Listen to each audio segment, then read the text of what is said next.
حضرت علی نے فرمایا، دنیا کا سب سے خوبصورت پودا محبت کا ہے جو زمین پر نہیں لوگوں کے دلوں میں اگتا ہے۔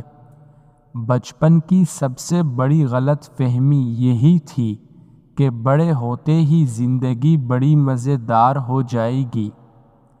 اگر تمہاری نظر اڑتے وقت بھی اپنے آشیانے پر لگی ہو تو پرواز ہی کیوں کرتے ہو؟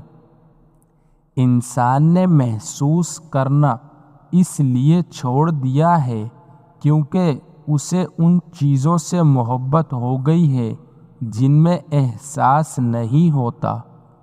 ہمیشہ ہنستے مسکراتے رہیں، یہ ایک سی دوا ہے، یہ ایک ایسا فلسفہ ہے جسے بہت کم لوگ جانتے ہیں۔ یہ آپ کی زندگی میں بہار لاتی ہے۔ دو ہی طرح کے لوگوں کو سب سے زیادہ پسند کیا جاتا ہے، کامیاب اور خوبصورت۔ امید انسان سے لگا کر شکوہ خدا سے کرتے ہو، اے ابن آدم تم بھی کمال کرتے ہو۔ انسان کو اس کے نام سے پکارنا اس کے دل میں آپ کی محبت بڑھانے کا کام کرتی ہے۔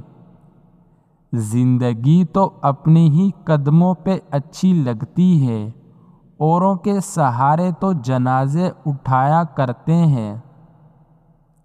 زندگی میں دو چیزوں کی کمی انسان کو اذیت میں ڈال دیتی ہے، ایک رات کی نیند، اگر نیند نہیں تو چہرہ بگڑ جاتا ہے، دوسرا من پسند شخص میسر نہ ہو تو زندگی بگڑ جاتی ہے۔